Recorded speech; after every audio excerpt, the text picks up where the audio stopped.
पिछले वीडियोस में हमने क्वेश्चन नंबर 1 और क्वेश्चन नंबर 4 हल किया है। आज मैं आपको बता रही हूँ क्वेश्चन नंबर 7।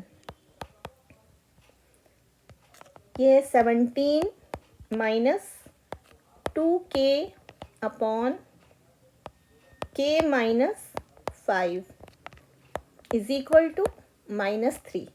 इसमें हमको चर राशि k की वैल्यू निकालनी है। तो इसको करने के लिए ऋण 3 जो है उसके बटे के नीचे 1 लिख के मैं उसे परिमेय बना लेती हूँ। इसके बाद मुझे करना है वज्र गुणन, यानी कि तिर्यक गुणा। 1 का गुणा 17 ऋण 2 1 से, ये 17 माइनस 2k, इसे आप ब्रैकेट में लिख लीजिए।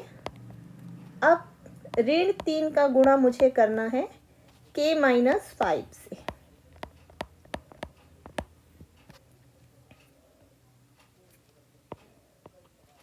एक का गुणा 17 से हुआ तो ये हो गया 17। एक का गुणा ऋण 2 से हुआ तो -2k। -3 का गुणा k से हुआ -3k।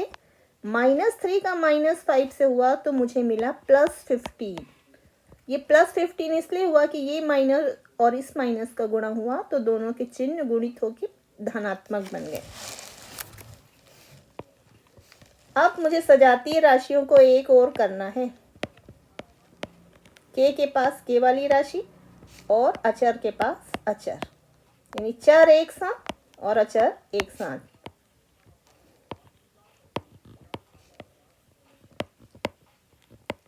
बस इसमें ही आप सावधानी रखिए कि पक्षांतर करने पे कौन सी राशि आप साथ कर रहे हैं, फिर कोई समस्या नहीं होगी। तो यहाँ से मैं उठा रही हूँ -2k और यहाँ से उठा रही हूँ +15। एक तरफ से चर और दूसरी तरफ से अचर।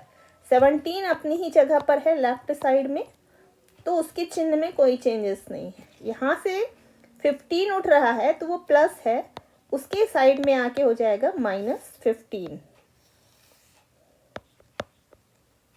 और -3 के अपने साइड में ही है और ये -2 के उसके पास जा रहा है तो वो हो गया +2 के। देख रहे हैं आप कि एक साइड से चर राशि हटाई गई है तो दूसरे साइड से अचर। अब 17 माइनस 15, 17 में से 15 यदि आप घटाते हैं तो आपको मिलता है 2। -3 के में से +2 के घटाएंगे आप, एक धनात्मक है और एक ऋणात्मक है। एक ऋण और एक धन होने पे घट जाते हैं, तो बड़ा जो अंक नजर आ रहा है उससे छोटे अंक को घटाइए। 3 में से 2 है, घटेगा तो आपको मिलेगा 1 के, पर चिन्ह लगेगा जो बड़ा अंक है उसके सामने का चिन्ह। आपको k की वैल्यू निकालनी है तो ऋण 1 का पक्षांतर, यहाँ ऋण 1 आ जाएगा नीचे।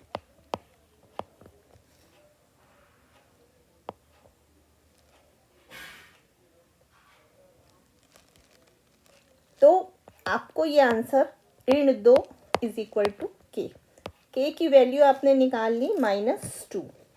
इसको आप ऐसा भी लिख सकते हैं, k इज इक्वल टू -2। आपने उत्तर निकाल लिया, k इज इक्वल टू -2। अब आपको करनी उत्तर की जांच, तो लेफ्ट साइड लीजिए। 17 minus 2k upon k minus 5। जहाँ पर भी k है वहाँ -2 रखना है आपको।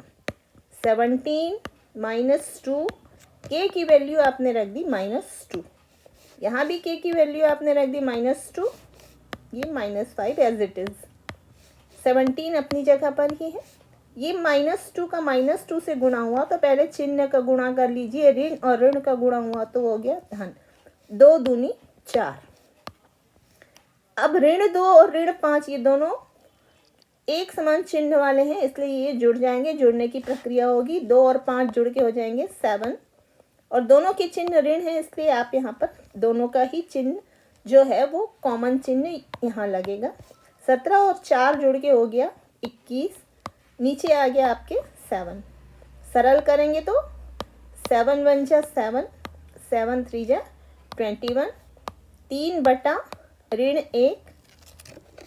चाहे तो आप इसको लिख सकते हैं ऋण 3। यही जो है वो है आपका राइट साइड। अब आप लिख सकते हैं left hand side is equal to right hand side. और यही आपको प्रूव करना है। आपका आंसर करेक्ट।